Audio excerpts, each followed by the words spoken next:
ਕਿ 47 ਦੇ ਵਿੱਚ ਅਸੀਂ ਦੋਨੋਂ ਹੀ ਪੰਜਾਬਾਂ ਵਾਲਿਆਂ ਨੇ ਵਹਿਸ਼ੀਪਣਾ ਦਿਖਾਇਆ, ਇੱਕ ਦੂਸਰੇ ਦੀਆਂ ਗਰਦਨਾਂ ਕੱਟੀਆਂ, ਬੱਚੀਆਂ ਜਿਹੜੀਆਂ ਨੇ ਉਹ ਬੇਆਬਰੂ ਹੋਈਆਂ। ਔਰ ਉਹਦੇ 'ਚ ਇਹ ਡਿਬੇਟ ਤਾਂ ਹੋ ਸਕਦੀ ਹੈ ਜੀ ਕਿਹਨੇ ਸ਼ੁਰੂ ਕੀਤਾ ਪਹਿਲਾਂ ਤੇ ਕਿਹਨੇ, ਲੇਕਿਨ ਇਹਦੇ 'ਚ ਕੋਈ ਸ਼ੱਕ ਨਹੀਂ ਹੈ ਕਿ ਜਿਹੜਾ ਵਹਿਸ਼ੀਪੁਣਾ ਹੈ ਉਹ ਐਕਸਟ੍ਰੀਮ ਦੇ ਵਿੱਚ ਅਸੀਂ ਡਿਸਪਲੇ ਕੀਤਾ। ਇਹ ਕ੍ਰੈਡਿਟ ਮਹਾਰਾਜਾ ਰਣਜੀਤ ਸਿੰਘ ਦੌਰ ਨੂੰ ਜਾਂਦਾ ਹੈ ਕਿ ਜਿਵੇਂ ਉਹਨਾਂ ਨੇ ਉਸ ਸਾਈਕੋ ਹਿਸਟਰੀ ਨੂੰ ਵੀ, ਔਰ ਜਿਹੜੀ ਇੱਕ ਕਿਤੇ ਨਾ ਕਿਤੇ ਉਹ ਨਫ਼ਰਤ ਚੱਲ ਰਹੀ ਹੋਏਗੀ, ਉਹਨੂੰ ਇਹੀ ਨਹੀਂ ਕਿ ਵੀ ਉਹਨੂੰ ਰੋਕਿਆ, ਜਿਵੇਂ ਫਿਰ ਲਾਇਲਟੀ ਦੇ ਨਾਲ ਇੱਕ ਪੰਜਾਬੀਅਤ ਦੀ ਸਪਿਰਿਟ ਦੇ ਥੱਲੇ ਜਿਹੜੀ ਫੌਜ ਬਿਲਟ ਕੀਤੀ,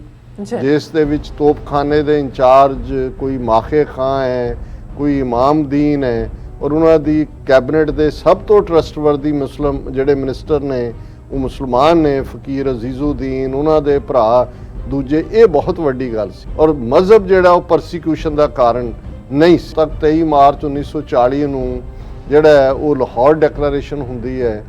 ਉਸ ਪੀਰੀਅਡ ਦੇ ਵਿੱਚ ਜ਼ਾਹਰ ਹੈ, ਜੇ ਉਸ ਪੀਰੀਅਡ ਦੀ ਤੁਸੀਂ ਡੈਮੋਗ੍ਰਾਫੀ ਦੇਖੋ, ਇਹ ਗੱਲ ਜਦੋਂ ਤੁਰ ਪਈ ਕਿ ਭਾਈ ਇਹ ਦੋ ਨੇਸ਼ਨ ਇਹ ਵੰਡੇ ਜਾਣਗੇ ਇਸ ਦੇ ਉੱਤੇ, ਤੇ ਸਿੱਖਾਂ ਦੀ ਜਿਹੜੀ ਡੈਮੋਗ੍ਰਾਫਿਕ ਉਸ ਤੋਂ ਦੀ ਹਾਲਤ ਸੀ ਉਹ ਇਹ ਸੀ ਕਿ 32-33 ਜ਼ਿਲ੍ਹੇ ਸੀ ਪੰਜਾਬ ਦੇ ਉਸ ਵੇਲੇ ਦੇ, ਉਹਨਾਂ ਦੇ ਵਿੱਚ ਕਿਸੇ ਡਿਸਟ੍ਰਿਕਟ ਦੇ ਵਿੱਚ ਵੀ ਸਿੱਖ ਮੈਜੋਰਿਟੀ 'ਚ ਨਹੀਂ। ਦਰਸ਼ਕੋ, ਬ੍ਰੇਕ ਬਾਅਦ ਤੁਹਾਨੂੰ ਆਪਾਂ ਸਭ ਨੂੰ ਜੀਆਂ ਕਹਿੰਦੇ ਆ। ਸੋ ਹੁਣ ਆਪਾਂ ਇੱਕ ਲਿਖਤ ਤੋਂ ਨਾਲ ਸਾਂਝੀ ਕਰਨ ਜਾ ਰਹੇ ਹਾਂ ਜਿਹੜੀ ਕਿ ਆਸਟ੍ਰੇਲੀਆ ਤੋਂ ਸਾਡੇ ਇੱਕ ਵਿਊਅਰ ਅਰਸ਼ਦ ਖਵਾਜਾ ਜੀ ਨੇ ਸਵਾਲ ਪੁੱਛਿਆ ਹੈ ਉਸ ਲਿਖਤ ਦੇ ਵਿੱਚ ਕਿ ਸਿੱਖ ਅਤੇ ਮੁਸਲਮਾਨਾਂ ਦੀਆਂ ਜਿਹੜੀਆਂ ਮਜ਼ਹਬੀ ਅਤੇ ਭਾਈਚਾਰਕ ਸਾਂਝਾਂ ਦੇ ਬਾਵਜੂਦ 1947 ਵਿੱਚ ਸਿੱਖ ਕੌਮ ਨੇ ਪਾਕਿਸਤਾਨ ਨਾਲ ਜਿਹੜਾ ਸਾਂਝ ਕਿਉਂ ਨਹੀਂ ਬਣਾਈ। ਇਸ ਸਵਾਲ ਦੇ ਜਵਾਬ ਨੂੰ ਸਮਝਣ ਦੀ ਆਪਾਂ ਕੋਸ਼ਿਸ਼ ਕਰਾਂਗੇ। ਇਸ ਬਾਰੇ ਆਪਾਂ ਗੱਲਬਾਤ ਕਰਨ ਜਾ ਰਹੇ ਹਾਂ। ਸੋ ਅਸੀਂ ਚਾਹਾਂਗੇ ਕਿ ਤੁਸੀਂ ਇਸੇ ਤਰ੍ਹਾਂ ਬਣੇ ਰਹਿਣਾ, ਦੇਖਣ ਸੁਣ ਲਈ ਐਂਡ ਲਿਖਣ ਲਈ ਤੁਹਾਡਾ ਸਭ ਦਾ ਬਹੁਤ-ਬਹੁਤ ਸ਼ੁਕਰੀਆ। ਜੀ ਡਾਕਟਰ ਸਾਹਿਬ, ਕੀ ਕਹਿਣਾ ਚਾਹੋਗੇ ਇਸ ਲਿਖਤ ਬਾਰੇ? ਦੇਖੋ, ਅਸੀਂ ਕੋਸ਼ਿਸ਼ ਤਾਂ ਕਰਦੇ ਹਾਂ, ਵਾਅਦੇ ਵੀ ਕਰਦੇ ਹਾਂ ਕਿ ਵੀ ਅਸੀਂ ਲਿਖਤਾਂ ਨੂੰ ਸ਼ਾਮਲ ਕਰਿਆ ਕਰਾਂਗੇ, ਪਰ ਫਿਰ ਇੰਨੇ ਕੰਪੈਲਿੰਗ ਟੌਪਿਕਸ ਹੁੰਦੇ ਨੇ ਕਿ ਕਈ ਵਾਰ ਉਹ ਬੈਕ ਜਿਹੜਾ ਬਰਨਰ ਤੇ ਚਲਾ ਜਾਂਦਾ ਹੈ। ਔਰ ਸਾਡੇ ਵੀਰ ਆਸਟ੍ਰੇਲੀਆ ਦੇ ਵਿੱਚ ਅਰਸ਼ਦ ਖਵਾਜਾ ਜੀ ਨੇ, ਇਹ ਫੇਅਰਫੀਲਡ ਵੈਸਟ 'ਚ ਰਹਿੰਦੇ ਨੇ। ਇਹਨਾਂ ਨੇ ਸਾਨੂੰ ਲਿਖਤ ਜਿਹੜਾ ਇਕੱਲਾ ਇਹੀ ਨਹੀਂ ਕਿ ਵੀ ਅਸੀਂ ਉਹਨਾਂ ਨੇ ਪਿਆਰ ਦੇ ਨਾਲ ਸਾਨੂੰ ਮਾਣ ਦਿੱਤਾ ਹੈ, ਪਰ ਜਿਹੜਾ ਉਹਨਾਂ ਦਾ ਸਵਾਲ ਹੈ, ਕਿਉਂਕਿ ਉਹ ਜੇ ਨਵੇਂ ਜੁੜੇ ਨੇ ਇਸ ਪ੍ਰੋਗਰਾਮ ਨਾਲ, ਹਾਲਾਂਕਿ ਅਸੀਂ ਇਸ ਸਵਾਲ ਨੂੰ ਕਿਉਂਕਿ ਪਿਛਲੇ ਆਲਮੋਸਟ ਅਸੀਂ ਦਸੰਬਰ 2012 ਤੋਂ ਇਸ ਪ੍ਰੋਗਰਾਮ ਨੂੰ ਚਲਾ ਰਹੇ ਹਾਂ, 9 ਸਾਲ 'ਚ ਅਸੀਂ ਕਪਲ ਆਫ ਟਾਈਮਸ ਪਿਛਲੇ ਵਰ੍ਹਿਆਂ 'ਚ ਅਸੀਂ ਇਹਨੂੰ ਆਨਸਰ ਵੀ ਕੀਤਾ, ਪਰ ਅਸੀਂ ਉਹਨਾਂ ਦੀ ਭਾਵਨਾ ਨੂੰ ਮੁੱਖ ਰੱਖਦੇ ਹਾਂ ਜਿਵੇਂ ਉਹਨਾਂ ਨੇ ਸਾਨੂੰ ਲਿਖਿਆ ਕਿ it was a mere coincidence that I came across your channel and the discussion with Singh Sahib. I was pleasantly surprised to hear him, very knowledgeable person and absolutely committed. I am 65 years old Punjabi Muslim from Jhelum, but living in Australia for the past 30 years. I know little about the issues we have had at the partition,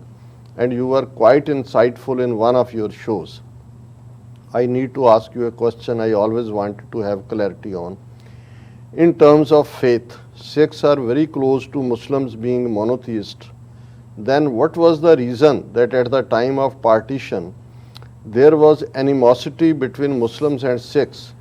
and why did Sikhs chose not to side with Jinnah? This could have left Punjab undivided, as well as Sikhs would have had access to all their sacred places.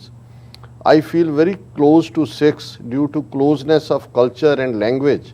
and typical openness of Punjabis. I would love to hear your views, presenter ji, as we have a time difference. I'll appreciate if you could advise me the date and time when this question will be covered. Lot of loves and regards. So ਉਹਨਾਂ ਨੇ brief ਜਿਹੜਾ ਤੁਸੀਂ ਸਵਾਲ ਬਣਾਇਆ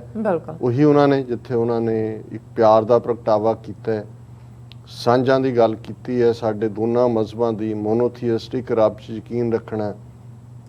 ਤਹਿਜ਼ੀਬ ਦੀ ਗੱਲ, ਪੰਜਾਬੀਆਂ ਦੇ ਖੁੱਲ੍ਹੇ ਡੁੱਲੇ ਸੁਭਾਅ ਦੀ ਗੱਲ। ਔਰ ਇਸ ਸਾਰੇ ਤੋਂ ਬਾਅਦ ਕਿਉਂਕਿ ਉਹ ਵੀ ਪੋਸਟ ਪਾਰਟੀਸ਼ਨ ਜਨਰੇਸ਼ਨ ਨੇ ਸਾਡੇ ਵਾਂਗ, ਕਿ 47 ਦੇ ਵਿੱਚ ਐਸਾ ਕੀ ਹੋਇਆ ਕਿ ਇੰਨਾ ਕੁਝ ਸਾਂਝਾ ਹੁੰਦਿਆਂ,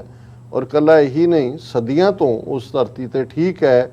ਹਮਲਾਵਰ ਵੀ ਆਏ, ਦੂਸਰੇ ਵੀ ਆਏ, ਉਹਨਾਂ ਨੇ ਆਪੋ ਆਪਣਾ ਕੀਤਾ, ਇੱਕ ਦੂਸਰੇ ਦੇ ਰਾਜਿਆਂ ਨੇ ਖੋਏ, ਲੇਕਿਨ ਇਹ ਤਾਂ ਨਹੀਂ ਸੀ ਕਿ ਵੀ ਲੋਕ ਜਿਹੜੇ ਨੇ ਉਹ ਘਰੋਂ ਬੇਘਰ ਹੋਏ। ਲੁੱਟ ਖੁੱਟ ਤਾਂ ਹੁੰਦੀ ਰਹੀ। ਜੇ ਬਾਬਾ ਬੁੱਲੇ ਸ਼ਾਹ ਨੇ ਕਿਹਾ ਖਾਦਾ ਪੀਤਾ ਲਾਏ ਦਾ ਰਹਿੰਦਾ ਅਹਿਮਦ ਸ਼ਾਹਿਦ ਹੈ, ਇਹ ਦੱਸਦਾ ਵੀ ਪੰਜਾਬ, ਕਿਉਂਕਿ ਜਿਉਂ ਹੀ ਇੰਡਸ ਦਰਿਆ ਕੋਈ ਵੀ ਉਧਰਲਾ ਹਮਲਾਵਰ ਕ੍ਰਾਸ ਕਰਦਾ ਸੀ, ਸਭ ਤੋਂ ਜ਼ਿਆਦਾ ਲੁੱਟ ਖਸੁੱਟ ਤਾਂ ਇਸੇ ਹੀ ਧਰਤੀ ਤੇ ਹੁੰਦੀ ਸੀ। ਲੇਕਿਨ ਇਹਦੇ ਬਾਵਜੂਦ ਜਿਹੜਾ ਆਪਸੀ ਭਾਈਚਾਰਾ ਸੀ, ਈਵਨ ਬ੍ਰਿਟਿਸ਼ ਪੀਰੀਅਡ 'ਚ 98 ਸਾਲ ਬ੍ਰਿਟਿਸ਼ਰ ਪੰਜਾਬ ਦੇ ਵਿੱਚ ਰਹੇ, ਰੈਸਟ ਆਫ ਇੰਡੀਆ ਦੇ ਉੱਤੇ 200 ਸਾਲ ਉਹਨਾਂ ਨੇ ਰਾਜ ਕੀਤਾ। ਲੇਕਿਨ ਜਿਵੇਂ ਬਿਹਾਰ ਜਾਂ ਬੰਗਾਲ ਜਾਂ ਦੂਸਰੀ ਥਾਵਾਂ ਤੇ ਹਿੰਦੂ ਮੁਸਲਿਮ ਰਾਈਟਸ ਹੁੰਦੇ ਸੀ, ਉਸ ਪੀਰੀਅਡ 'ਚ ਵੀ ਬ੍ਰਿਟਿਸ਼ ਪੀਰੀਅਡ ਵੀ ਹੁੰਦੇ ਸੀ। ਪੰਜਾਬ ਦੇ ਵਿੱਚ ਇਹ ਅਨਸੀਨ ਫਿਨੋਮੀਨਾ ਸੀ। ਹਾਲਾਂ 1930s ਦੇ ਵਿੱਚ ਜਾਂ 40s ਤੱਕ ਪਹੁੰਚਦੇ ਆ ਟੈਂਸ਼ਨਸ ਬਿਲਟ ਹੋਣੀਆਂ ਸ਼ੁਰੂ ਹੋਈਆਂ। ਲੇਕਿਨ ਜਿਹੜਾ ਉਹਨਾਂ ਦਾ ਹੈ ਕਿ ਵੀ ਕਿਉਂ ਮਿਸਟਰ ਜਿਨ੍ਹਾਂ ਦੀ ਜਿਹੜੀ ਆਫਰ ਸੀ, ਹਾਲਾਂ ਉਹਨਾਂ ਨੇ ਕੋਈ ਡੀਟੇਲ ਤਾਂ ਨਹੀਂ ਉਹਦੇ 'ਚ ਕਿਹਾ, ਲੇਕਿਨ ਕਿ ਵੀ ਜੇ ਇਹ ਸਾਂਝ ਰਹਿੰਦੀ ਤੇ ਫਿਰ ਪਾਰਟੀਸ਼ਨ ਪੰਜਾਬ ਦੀ ਨਾ ਹੁੰਦੀ। ਸਿੱਖ ਜਿਨ੍ਹਾਂ ਦੇ ਪਵਿੱਤਰ ਗੁਰਦੁਆਰੇ ਜਿਹੜੇ ਨੇ ਉਹ ਉਹਨਾਂ ਤੋਂ ਵਿਛੜੇ, ਉਹ ਵੀ ਉਹਨਾਂ ਦਾ ਹਿੱਸਾ ਹੁੰਦੇ। ਵੀ ਐਸਾ ਕੀ ਹੈ? ਹੁਣ ਇੱਕ ਸਵਾਲ ਐਸਾ ਜਿਹੜਾ ਬਹੁਤ ਸਾਰੀ ਡੀਟੇਲ ਦੀ ਮੰਗ ਕਰਦਾ, ਪਰ ਮੈਂ ਵਕਤ ਦੀ ਜਿਹੜਾ ਉਹ ਸੀਮਾ ਨੂੰ ਵੀ ਦੇਖਦਾ। ਦੋ ਗੱਲਾਂ ਸਮਝਣ ਵਾਲੀਆਂ ਨੇ ਕਿ ਜਿਹੜੀ ਕਾਮਨੈਲਿਟੀ ਦੀ ਗੱਲ ਬਾਰੇ ਤਾਂ ਕੋਈ ਦੋ ਰਾਵਾਂ ਨਹੀਂ, ਉਹ ਅੱਜ ਵੀ 75 ਸਾਲ ਬਾਅਦ ਵੀ ਇਹਦੇ ਬਾਵਜੂਦ ਕਿ 47 ਦੇ ਵਿੱਚ ਅਸੀਂ ਦੋਨੋਂ ਹੀ ਪੰਜਾਬਾਂ ਵਾਲਿਆਂ ਨੇ ਵਹਿਸ਼ੀਪਣਾ ਦਿਖਾਇਆ, ਇੱਕ ਦੂਸਰੇ ਦੀਆਂ ਗਰਦਨਾਂ ਕੱਟੀਆਂ, ਬੱਚੀਆਂ ਜਿਹੜੀਆਂ ਨੇ ਉਹ ਬੇਆਬਰੂ ਹੋਈਆਂ। ਔਰ ਉਹਦੇ 'ਚ ਇਹ ਡਿਬੇਟ ਤਾਂ ਹੋ ਸਕਦੀ ਹੈ ਜੀ ਕਿਹਨੇ ਸ਼ੁਰੂ ਕੀਤਾ ਪਹਿਲਾਂ ਤੇ ਕਿਹਨੇ, ਲੇਕਿਨ ਇਹਦੇ 'ਚ ਕੋਈ ਸ਼ੱਕ ਨਹੀਂ ਹੈ ਕਿ ਜਿਹੜਾ ਵਹਿਸ਼ੀਪੁਣਾ ਹੈ ਉਹ ਐਕਸਟ੍ਰੀਮ ਦੇ ਵਿੱਚ ਅਸੀਂ ਡਿਸਪਲੇ ਕੀਤਾ। ਔਰ ਜਿਸ ਦੁਖਾਂਤ ਨੂੰ ਬੇਸ਼ੱਕ ਬਹੁਤ ਸਾਰੇ ਸਾਡੇ ਵੀ ਕੁਝ, ਜਦੋਂ ਅੰਮ੍ਰਿਤਾ ਪ੍ਰੀਤਮ ਦੀ ਗੱਲ ਹੁੰਦੀ ਹੈ ਲੇਟਰ ਔਨ, ਉਹਦੇ ਇੰਦਰਾ ਗਾਂਧੀ ਨਾਲ ਨਜ਼ਦੀਕੀਆਂ ਜਾਂ ਉਹਦੇ ਕਰਕੇ ਉਹਦਾ ਕ੍ਰਿਟਿਸਿਜ਼ਮ ਵੀ ਹੈ, ਪਰ ਮੈਂ ਸਮਝਦਾ ਵੀ ਜਿਹੜਾ ਹਿਸਟੋਰੀਕਲ ਜਾਂ ਕਲਾਸਿਕ ਕੰਮ ਹੁੰਦਾ ਉਹ ਤਾਂ ਉਸ ਪੀਰੀਅਡ ਦਾ ਹੀ ਹੁੰਦਾ ਕਿ ਜਦੋਂ ਉਹਨਾਂ ਨੇ ਉਹ ਜਿਹੜਾ ਪੰਜਾਬ ਦੀ ਹਾਲਤ ਨੂੰ ਬਿਆਨਿਆ ਕਿ ਭਾਈ ਲਹੂ ਦੀ ਭਰੀ ਚਨਾਬ ਤੇ ਲਾਸ਼ਾਂ ਬੇਲੇ ਵਿਛੀਆਂ। ਹੁਣ ਇਹ ਇੱਕ ਹਕੀਕਤ, ਜੇ ਤੁਸੀਂ ਪੰਜਾਬ ਦੀ ਧਰਤੀ ਦੀ ਗੱਲ ਕਰੋ ਕਿ ਕਿਵੇਂ ਭਰਾਵਾਂ ਦੇ ਭਰਾ ਵੈਰੀ ਬਣੇ, ਕਿਵੇਂ ਜਿਹੜਾ ਕਿਸ ਕਦਰ ਜਿਹੜਾ ਉੱਥੇ ਮੌਤ ਦਾ ਨਾਚ ਹੋਇਆ। ਸੋ ਕੱਲਾ ਇਹੀ ਨਹੀਂ ਕਿ ਵੀ ਪਾਕਿਸਤਾਨ ਦੇ ਨਾਲ ਜਾਂ ਉਹ ਕਿਉਂ ਸਾਂਝ ਨਹੀਂ ਬਣੀ, ਪਰ ਜਿਸ ਵਾਇਲੈਂਟਲੀ ਔਰ ਫੈਰੋਸ਼ੀਅਸਲੀ ਦੋਵੇਂ ਹੀ ਧਿਰਾਂ ਨੇ ਰਿਐਕਟ ਕੀਤਾ, ਇਹ ਇੱਕ ਹੋਰ ਵੀ ਇੱਕ ਵੱਡਾ ਦੁਖਦ ਚੈਪਟਰ ਹੈ। ਹਾਲਾਂ ਮੈਂ ਸਮਝਦਾ ਹਾਂ ਵੀ ਇਹ ਪੰਜਾਬੀ ਸੁਭਾਅ ਔਰ ਉਸ ਧਰਤੀ ਦੇ ਖੁੱਲੇ ਡੁੱਲੇ ਕਰੈਕਟਰ ਦੀ ਵਜ੍ਹਾ ਹੈ ਕਿ ਜਿੱਥੇ ਜੇ ਅਰਸ਼ਦ ਸਾਹਿਬ ਇਸ ਕਦਰ ਪਿਆਰ ਕਰਦੇ ਨੇ ਔਰ ਸਿੱਖ ਕੌਮ 'ਚ ਵੀ ਉਸ ਕਦਰ ਹੀ, ਇਹਦੇ ਬਾਵਜੂਦ ਕਿ ਉਹ ਇੱਕ ਬੜਾ ਨਾਈਟਮੇਅਰ ਵਾਂਗ ਜਿਹੜਾ ਉਹ ਤੁਹਾਨੂੰ ਹਮੇਸ਼ਾ ਦੁਖਾਉਂਦਾ। ਹੁਣ ਉਹਦੇ ਦੇਖੋ, ਇਸ ਤੋਂ ਪਹਿਲਾਂ ਕਿ ਅਸੀਂ 1849 ਤੋਂ ਹੀ ਜੇ ਗੱਲ ਸ਼ੁਰੂ ਕਰੀਏ ਕਿ ਮਹਾਰਾਜਾ ਰਣਜੀਤ ਸਿੰਘ 1839 'ਚ ਜਿਹੜੇ ਨੇ ਉਹਨਾਂ ਦਾ ਇੰਤਕਾਲ ਹੁੰਦਾ, ਲਗਭਗ 10 ਸਾਲ ਉਹਨਾਂ ਦੀ ਜਿਹੜੀ ਹੈ ਉਹ ਫਰੈਟਰੀਸਾਈਡਲ ਟੱਬਰ ਦਾ ਇੱਕ ਦੂਜੇ ਨੂੰ ਪਿਓ ਪੁੱਤਰ ਔਰ ਦੂਜੇ ਗੱਦੀ ਦੀ ਉਹੀ ਦੌੜ ਜੋ ਕਦੇ ਮੁਗਲਿਆ ਸਲਤਨਤ ਦੀ ਸੀ ਦਿੱਲੀ 'ਚ। ਉਸ ਤੋਂ ਬਾਅਦ ਦੋ ਐਂਗਲੋ ਸਿੱਖ ਵਾਰਸ ਤੋਂ ਬਾਅਦ ਪੰਜਾਬ ਜਿਹੜਾ ਹੈ ਉਹ ਅੰਗਰੇਜ਼ਾਂ ਦੇ ਭੇਟੇ ਪੈ ਜਾਂਦਾ। ਮਹਾਰਾਜਾ ਰਣਜੀਤ ਸਿੰਘ ਦੇ ਰਾਜ ਦੀਆਂ ਇਹ ਨਹੀਂ ਹੈ ਖਾਮੀਆਂ ਨਹੀਂ ਨੇ, ਖਾਮੀਆਂ ਵੀ ਹੋਣਗੀਆਂ, ਪਰ ਇਹਦੇ 'ਚ ਕੋਈ ਸ਼ੱਕ ਨਹੀਂ ਹੈ ਕਿ ਜਿਹੜੀ 18ਵੀਂ ਸਦੀ ਦੀ ਇੱਕ ਪੂਰੀ ਹੌਸਟਿਲਿਟੀ, ਬੇਸ਼ੱਕ ਸਿੱਖੀ ਦੀ ਲੜਾਈ ਨਾ ਇਸਲਾਮ ਨਾਲ ਸੀ ਨਾ ਫੈਲੋ ਮੁਸਲਿਮਸ ਨਾਲ ਸੀ, ਪਰ ਇਹਦੇ 'ਚ ਵੀ ਕੋਈ ਦੋ ਰਾਵਾਂ ਨਹੀਂ ਨੇ ਕਿ ਇੱਕ ਪਾਸੇ ਮੁਗਲ ਸਲਤਨਤ ਜਿਨ੍ਹਾਂ ਨੇ ਗੁਰੂ ਸਾਹਿਬਾਨ ਨੂੰ ਸ਼ਹੀਦ ਕੀਤਾ, ਸਿੱਖਾਂ ਤੇ 18ਵੀਂ ਸਦੀ 'ਚ ਜ਼ੁਲਮ ਹੋਏ, ਔਰ ਦਰਾ ਖੈਬਰ ਪਾਰ ਤੋਂ ਆਉਣ ਵਾਲੇ, ਪਹਿਲਾਂ ਨਾਦਰ ਸ਼ਾਹ ਆਇਆ ਈਰਾਨ ਤੋਂ ਜਾਂ ਅਹਿਮਦ ਸ਼ਾਹ ਅਬਦਾਲੀ 16-17 ਵਾਰ ਆਏ, ਉਸ ਸਾਰੇ ਦਾ ਨਤੀਜਾ ਜਿਹੜਾ ਉਹ ਪਰਸੀਕਿਊਸ਼ਨ ਦੇ ਰੂਪ 'ਚ ਨਿਕਲਦਾ ਸੀ। ਔਰ ਪੂਰਾ ਇੱਕ ਸਦੀ ਦਾ 1699 ਤੋਂ 1799 ਤੱਕ ਪੂਰੀ ਸਦੀ ਦੀ ਪਰਸੀਕਿਊਸ਼ਨ ਬਿਹਾਈਂਡ, ਜਿਹਨੂੰ ਤੁਸੀਂ ਸਾਈਕੋ ਹਿਸਟਰੀ ਕਹਿੰਦੇ ਹੋ। ਔਰ ਜ਼ਾਹਰ ਹੈ 1606 ਦੇ ਵਿੱਚ ਗੁਰੂ ਅਰਜਨ ਸਾਹਿਬ ਪੰਜਵੇਂ ਪਾਤਸ਼ਾਹ ਦੀ ਸ਼ਹਾਦਤ ਜਹਾਂਗੀਰ ਦੇ ਹੱਥਾਂ 'ਚ, ਔਰ 1675 ਦੇ ਵਿੱਚ ਗੁਰੂ ਤੇਗ ਬਹਾਦਰ ਸਾਹਿਬ ਦੀ ਸ਼ਹਾਦਤ ਔਰੰਗਜ਼ੇਬ ਦੇ ਦੌਰ ਦੇ ਵਿੱਚ, ਔਰ ਫਿਰ ਗੁਰੂ ਗੋਬਿੰਦ ਸਿੰਘ ਸਾਹਿਬ ਦੀ। ਸੋ ਇਹ ਸਾਰੀ ਬੈਕਗਰਾਉਂਡ ਸੀ, ਪਰ ਇਹਦੇ ਬਾਵਜੂਦ ਇਹ ਕ੍ਰੈਡਿਟ ਮਹਾਰਾਜਾ ਰਣਜੀਤ ਸਿੰਘ ਦੌਰ ਨੂੰ ਜਾਂਦਾ ਹੈ ਕਿ ਜਿਵੇਂ ਉਹਨਾਂ ਨੇ ਉਸ ਸਾਈਕੋ ਹਿਸਟਰੀ ਨੂੰ ਵੀ ਔਰ ਜਿਹੜੀ ਇੱਕ ਕਿਤੇ ਨਾ ਕਿਤੇ ਉਹ ਨਫ਼ਰਤ ਚੱਲ ਰਹੀ ਹੋਏਗੀ ਉਹਨੂੰ ਇਹੀ ਨਹੀਂ ਕਿ ਵੀ ਉਹਨੂੰ ਰੋਕਿਆ, ਜਿਵੇਂ ਫਿਰ ਲਾਇਲਟੀ ਦੇ ਨਾਲ ਇੱਕ ਪੰਜਾਬੀਅਤ ਦੀ ਸਪਿਰਿਟ ਦੇ ਥੱਲੇ ਜਿਹੜੀ ਫੌਜ ਬਿਲਟ ਕੀਤੀ, ਜਿਸ ਦੇ ਵਿੱਚ ਤੋਪਖਾਨੇ ਦੇ ਇੰਚਾਰਜ ਕੋਈ ਮਾਖੇ ਖਾਂ ਹੈ, ਕੋਈ ਇਮਾਮਦੀਨ ਹੈ, ਔਰ ਉਹਨਾਂ ਦੀ ਕੈਬਨਿਟ ਦੇ ਸਭ ਤੋਂ ਟਰਸਟਵਰਦੀ ਮੁਸਲਮ ਜਿਹੜੇ ਮਿਨਿਸਟਰ ਨੇ ਉਹ ਮੁਸਲਮਾਨ ਨੇ, ਫਕੀਰ ਅਜ਼ੀਜ਼ੁਦੀਨ, ਉਹਨਾਂ ਦੇ ਭਰਾ ਦੂਜੇ। ਇਹ ਬਹੁਤ ਵੱਡੀ ਗੱਲ ਸੀ। ਅੰਗਰੇਜ਼ਾਂ ਨੇ ਆਉਣ ਤੋਂ ਬਾਅਦ ਜਿਹੜਾ ਇੱਕ ਪਾਰਟ ਜ਼ਾਹਰਾ ਤੌਰ ਦੇ ਉੱਤੇ ਉਹਨਾਂ ਦਾ ਸੀ ਕਿ ਉਹਨਾਂ ਨੇ, ਔਰ ਜਦੋਂ ਅਸੀਂ ਉਹਨਾਂ ਸਾਂਝੀਆਂ ਫੌਜ ਜਾਂ ਸਿਵਲ ਐਡਮਿਨਿਸਟ੍ਰੇਸ਼ਨ ਦੀ ਗੱਲ ਕਰਦੇ, ਔਰ ਮਹਾਰਾਜਾ ਰਣਜੀਤ ਸਿੰਘ ਨੇ ਮਸੀਤ, ਮੰਦਰ, ਗੁਰਦੁਆਰਾ ਉਹਨੂੰ ਉਸੇ ਤਰੀਕੇ ਦੇ ਨਾਲ ਹੀ ਉਹਨਾਂ ਨੂੰ ਜਿਹੜਾ ਫਾਈਨੈਂਸ਼ੀਅਲ ਏਡ ਵੀ ਔਰ ਦੂਸਰੀ ਵੀ, ਔਰ ਮਜ਼ਹਬ ਜਿਹੜਾ ਉਹ ਪਰਸੀਕਿਊਸ਼ਨ ਦਾ ਕਾਰਨ ਨਹੀਂ ਸੀ। ਹੁਣ ਇਸ ਸਾਰੇ ਨੂੰ ਔਰ ਅੰਗਰੇਜ਼ੀ ਪੀਰੀਅਡ 'ਚ ਵੀ ਭਾਈਚਾਰਕ ਸਾਂਝਾਂ ਤਾਂ ਬਣੀਆਂ ਰਹੀਆਂ, ਕਿਉਂਕਿ ਆਲਮੋਸਟ 50 ਸਾਲ ਦਾ 1699 ਤੋਂ 1849-50 ਤੱਕ ਦੀ ਉਹ ਕਾਮਨਨੈਸ ਸੀ। ਪਰ ਜਿਉਂ ਹੀ ਇਹ ਦੋ ਥਾਟ ਉਭਰੇ, ਪਹਿਲਾਂ ਤਾਂ ਸਾਵਰਕਰ, ਲਾਲਾ ਲਾਜਪਤ ਰਾਏ ਜਿਹਨੇ ਟੂ ਨੇਸ਼ਨਸ ਦੀ ਗੱਲ ਕੀਤੀ, ਹਿੰਦੂਤਵਾ ਜਿਹਨੂੰ ਅੱਜ ਕਿਹਾ ਜਾਂਦਾ ਹੈ, ਔਰ ਨਾਲ ਦੀ ਨਾਲ ਦੂਸਰੇ ਪਾਸੇ ਜਦੋਂ ਤੱਕ 23 ਮਾਰਚ 1940 ਨੂੰ ਜਿਹੜਾ ਉਹ ਲਾਹੌਰ ਡੈਕਲੇਰੇਸ਼ਨ ਹੁੰਦੀ ਹੈ, ਉਸ ਪੀਰੀਅਡ ਦੇ ਵਿੱਚ ਜ਼ਾਹਰ ਹੈ, ਜੇ ਉਸ ਪੀਰੀਅਡ ਦੀ ਤੁਸੀਂ ਡੈਮੋਗ੍ਰਾਫੀ ਦੇਖੋ, ਇਹ ਗੱਲ ਜਦੋਂ ਤੁਰ ਪਈ ਕਿ ਭਾਈ ਇਹ ਦੋ ਨੇਸ਼ਨ ਇਹ ਵੰਡੇ ਜਾਣਗੇ ਇਸ ਦੇ ਉੱਤੇ, ਤੇ ਸਿੱਖਾਂ ਦੀ ਜਿਹੜੀ ਡੈਮੋਗ੍ਰਾਫਿਕ ਉਸ ਤੋਂ ਦੀ ਹਾਲਤ ਸੀ ਉਹ ਇਹ ਸੀ ਕਿ 32-33 ਜ਼ਿਲ੍ਹੇ ਸੀ ਪੰਜਾਬ ਦੇ ਉਸ ਵੇਲੇ ਦੇ, ਉਹਨਾਂ ਦੇ ਵਿੱਚ ਕਿਸੇ ਡਿਸਟ੍ਰਿਕਟ ਦੇ ਵਿੱਚ ਵੀ ਸਿੱਖ ਮੈਜੋਰਿਟੀ 'ਚ ਨਹੀਂ ਸੀ। ਟੋਟਲ ਪੰਜਾਬ ਦੀ ਪਾਪੂਲੇਸ਼ਨ 14-15% ਸਿੱਖਾਂ ਦੀ ਸੀ, 53-53% ਮੁਸਲਮਾਨਾਂ ਦੀ ਸੀ, ਬਾਕੀ ਜਿੰਨੇ ਬਚੇ 1-2% ਈਸਾਈਆਂ ਨੂੰ ਛੱਡ ਕੇ 29-30% ਹਿੰਦੂਆਂ ਦੀ ਸੀ। ਹੁਣ ਇੱਕ ਜੇ 9 ਕਰੋੜ ਮੁਸਲਮਾਨ ਪਾਪੂਲੇਸ਼ਨ ਉਸ ਦੌਰ ਦੇ ਵਿੱਚ ਸੀ, ਜੇ ਉਹ ਇਨਸਿਕਿਉਰ ਸੀ ਕਿ ਵੀ ਜੇ ਅੰਗਰੇਜ਼ ਚਲੇ ਗਏ ਤੇ 33 ਕਰੋੜ ਹਿੰਦੂਆਂ ਦੇ ਥੱਲੇ ਅਸੀਂ ਸੇਫ ਨਹੀਂ ਹੋਵਾਂਗੇ ਔਰ ਪਰਸੀਕਿਊਸ਼ਨ, ਸੋ ਜ਼ਾਹਰ ਹੈ ਕਿ 8-9 ਮਿਲੀਅਨ ਸਿੱਖ ਪਾਪੂਲੇਸ਼ਨ ਉਸ ਵੇਲੇ ਦੇ ਪੰਜਾਬ ਦੇ ਵੀ 15%, ਉਹਨਾਂ ਦੇ ਵਿੱਚ ਇਨਸਿਕਿਉਰਿਟੀ ਜਿਹੜੀ ਹੈ ਉਹ ਚੱਲ ਰਹੀ ਸੀ। ਹਾਲਾਂਕਿ ਤੀਸਰੀ ਧਿਰ ਵੀ ਸੀ, ਨੈਗੋਸ਼ੀਏਸ਼ਨ ਵੀ ਸੀ। ਮੈਨੂੰ ਇਹ ਵੀ ਲੱਗਦਾ ਬਹੁਤ ਵਾਰ ਜਿਵੇਂ ਅਲਾਮਾ ਇਕਬਾਲ ਪੰਜਾਬ ਦੇ ਸਿਆਲਕੋਟ ਦੇ ਸਿੱਖ ਸਾਈਕੀ ਨੂੰ ਵੀ ਸਮਝਦੇ ਸੀ,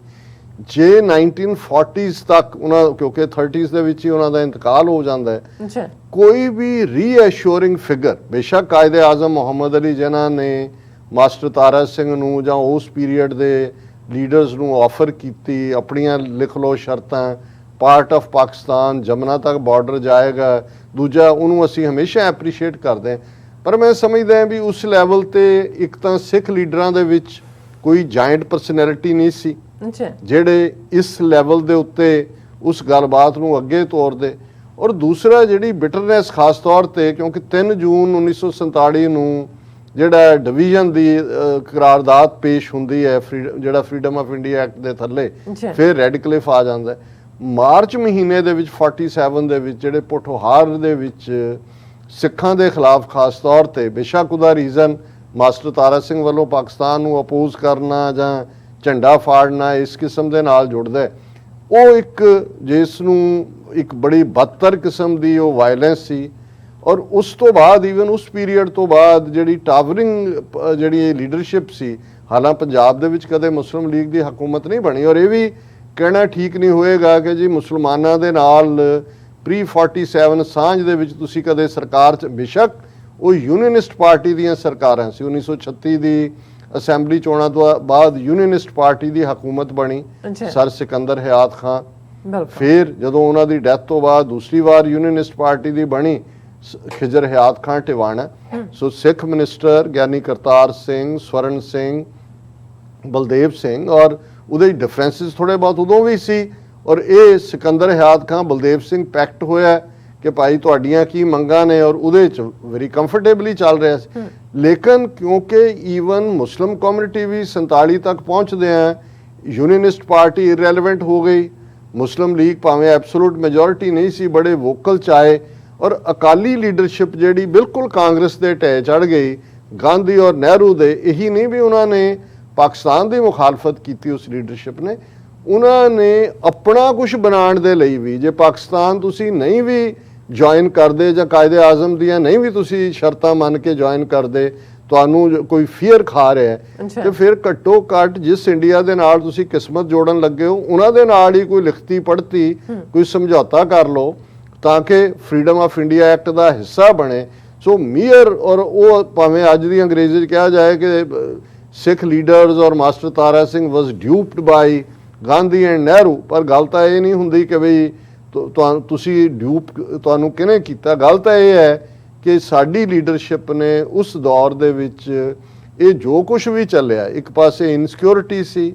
ਦੂਸਰੇ ਪਾਸੇ ਗਾਂਧੀ ਨਹਿਰੂ ਨੇ ਆਪਣਾ ਜਿਹੜਾ ਸ਼ਿਕਾਰ ਫਸਾਇਆ ਹੋਇਆ ਸੀ, ਔਰ ਇਸ ਪਾਸਿਓਂ ਬੇਸ਼ੱਕ ਕਾਇਦੇ ਆਜ਼ਮ ਦੀ ਆਫਰ, ਇਸ ਦੀ ਗੱਲ ਸਾਰੇ ਸਿੱਖ ਹਿਸਟੋਰੀਅਨ ਵੀ ਕਰਦੇ ਨੇ, ਪਰ ਕੋਈ ਉਸ ਲੈਵਲ ਦੀ ਪਰਸਨੈਲਿਟੀ ਜਿਹੜੀ ਉਹਨਾਂ ਸਾਰਿਆਂ ਨੂੰ ਇਸ ਪਾਸੇ ਲਿਆਂਦੀ ਕਿ ਇੱਕ ਟਰਸਟ ਦਾ ਲੈਵਲ ਬਣਦਾ। ਜਿਵੇਂ 9 ਕਰੋੜ ਮੁਸਲਮਾਨ ਹਿੰਦੂਆਂ ਪ੍ਰਤੀ ਟੋਟਲੀ ਡਿਸਟਰਸਟਫੁਲ ਹੋਏ, ਹਾਲਾਂ ਸਦੀਆਂ ਤੋਂ, ਭਾਵੇਂ ਮੁਗਲ ਸਲਤਨਤ ਸੀ ਜਾਂ ਉਸ ਤੋਂ ਪਹਿਲਾਂ, ਰਹਿ ਤਾਂ ਉੱਥੇ ਹੀ ਰਹੇ ਸੀ। ਆਲ ਆਫ ਏ ਸਡਨ ਕਿਉਂ ਲੱਗਾ? ਕਿਉਂਕਿ ਕਾਇਦੇ ਆਜ਼ਮ ਨੇ ਵਰਤਾਰਾ ਕਾਂਗਰਸ ਦਾ ਜਦੋਂ 1936 'ਚ ਜਿੱਥੇ ਜਿੱਥੇ ਉਹਨਾਂ ਦੀਆਂ ਹਕੂਮਤਾਂ ਬਣੀਆਂ ਉੱਥੇ ਉਹਨਾਂ ਨੇ ਦੇਖਿਆ ਵੀ ਇਹ ਤਾਂ ਬਿਲਕੁਲ ਹਿੰਦੂਤਵਾ ਇਹਨਾਂ ਦੇ ਅੰਦਰ ਹੈ, ਬਾਹਰ ਇਹ ਜਿਹੜੇ ਨੇ ਉਹ ਸੈਕੂਲਰ ਬਣੇ ਹੋਏ ਨੇ। ਸੋ ਸਿੱਖ ਲੀਡਰਸ਼ਿਪ ਕਾਂਗਰਸ ਵਿੱਚ ਇਸ ਪਾਰਟ ਨੂੰ ਨਹੀਂ ਦੇਖ ਸਕੀ, ਦੂਸਰੇ ਪਾਸੇ ਇਤਬਾਰ ਦਾ ਲੈਵਲ ਟਰਸਟ ਦਾ ਨਹੀਂ ਬਣ ਸਕਿਆ, ਔਰ ਇਹਦੇ ਚੋਂ ਰਾਦਰ ਕਾਂਗਰਸ ਨੇ ਕਲੈਵਰਲੀ ਸਿੱਖਾਂ ਨੂੰ ਇਸਤੇਮਾਲ ਕੀਤਾ ਪਾਕਿਸਤਾਨ ਦੀ ਮੰਗ ਨੂੰ ਬਲੌਕ ਕਰਨ ਦੇ ਲਈ। ਨਤੀਜੇ ਦੇ ਤੌਰ ਤੇ ਵਾਇਲੈਂਸ ਨਿਕਲੀ ਕਿਉਂਕਿ ਉਹਨਾਂ ਨੂੰ ਲੱਗਾ ਕਿ ਭਾਈ ਇਹ ਸਾਡੇ ਰਸਤੇ ਦੀ ਰੁਕਾਵਟ ਨੇ, ਤਾਂ ਫਿਰ ਜੋ ਪਾਗਲਪਨ ਦਾ ਦੌਰ ਚੱਲਿਆ ਉਸ ਦਾ ਨਤੀਜਾ ਜਿਹੜਾ ਅਸੀਂ ਅੱਜ ਵੀ ਉਹ ਜਿਹੜੀਆਂ ਇੱਕ ਇਸ ਕਿਸਮ ਦੀਆਂ ਦਰਦ ਦੇਣ ਵਾਲੀਆਂ ਯਾਦਾਂ ਨੇ ਦੋਵੇਂ ਪਾਸੇ। ਲੇਕਿਨ ਇਹ ਇੱਕ ਪਾਸਟ ਹੈ, ਇਹਨੂੰ ਤਾਂ ਅਸੀਂ ਸਮਝਣ ਦੀ ਕੋਸ਼ਿਸ਼ ਕਰ ਸਕਦੇ ਹਾਂ ਜਿਵੇਂ ਅਰਸ਼ਦ ਖਵਾਜਾ ਜੀ ਨੇ ਕੋਸ਼ਿਸ਼ ਕੀਤੀ ਹੈ, ਪਰ ਹੁਣ ਹਾਲਾਤ 75 ਸਾਲ ਬਾਅਦ ਅਸੀਂ ਹਿੰਦੂ ਤਵੀਆਂ ਦਾ 75 ਸਾਲ ਦਾ ਰਾਜ ਦੇਖ ਲਿਆ, ਜੂਨ 84 ਤੋਂ ਹੁਣ ਤੱਕ ਇੱਕ ਤੋਂ ਬਾਅਦ ਇੱਕ ਪਰਸੀਕਿਊਸ਼ਨ,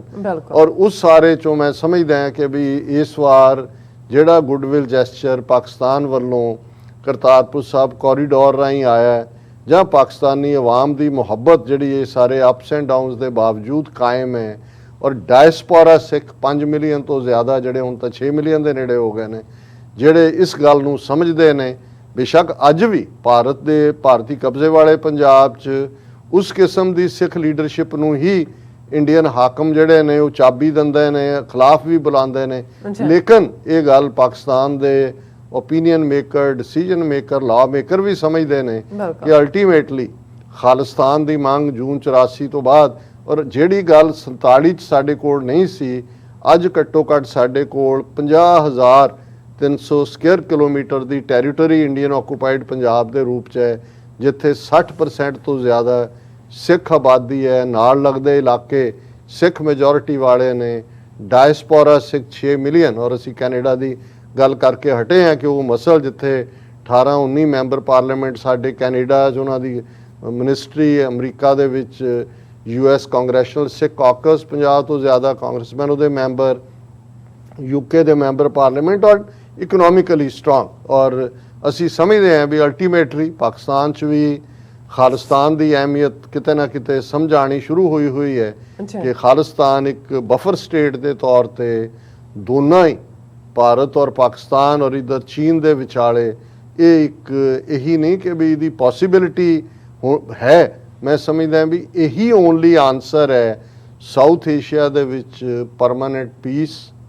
ਸਟੇਬਿਲਿਟੀ ਔਰ ਖੁਸ਼ਹਾਲੀ ਦਾ, ਔਰ ਉਸ ਦੇ ਲਈ ਮੈਂ ਸਮਝਦਾ ਵੀ ਸਾਨੂੰ ਕੰਮ ਕਰਨ ਦੀ ਲੋੜ ਹੈ। ਜੀ ਰਾਜ ਅੱਜ ਦਾ ਵਿਚਾਰ ਅੱਜ ਨਹੀਂ ਹੋਏਗਾ, ਸੋ ਇੱਥੇ ਲੈਣੇ ਆਪਣੇ ਵਿਊਜ਼ ਕੋਲ ਇਜਾਜ਼ਤ। ਵਿਊਅਰਸ, ਸਾਡੇ ਪ੍ਰੋਗਰਾਮ ਦਾ ਸਮਾਂ ਇੱਥੇ ਸਮਾਪਤ ਹੁੰਦਾ। ਤੁਸੀਂ ਆਪਣੀ ਰਾਏ ਤੇ ਸੁਝਾਅ ਸਾਨੂੰ ਭੇਜਣਾ ਭੁੱਲਣਾ ਸਾਡੇ ਇਸ ਪਤੇ ਤੇ sos@tvrefour.tv ਤੇ ਅਸੀਂ ਆਪਣਾ ਪ੍ਰੋਗਰਾਮ ਲੈ ਕੇ ਫਿਰ ਦੁਬਾਰਾ ਤੁਹਾਡੇ ਸਾਹਮਣੇ ਹੋਵਾਂਗੇ। ਤਦ ਤੱਕ ਲਈ ਮੈਨੂੰ ਤੇ ਆਪਣਾ ਸੁਣਾ ਗਿਆ ਤੋਂ ਦੇਖਦੇ ਰਹੋ TV4। ਬੁਲਾ ਦਿਓ ਫਤਿਹ। ਵਾਹਿਗੁਰੂ ਜੀ ਕਾ ਖਾਲਸਾ, ਵਾਹਿਗੁਰੂ ਜੀ ਕੀ ਫਤਿਹ। ਰੱਬ ਰੱਖਾ।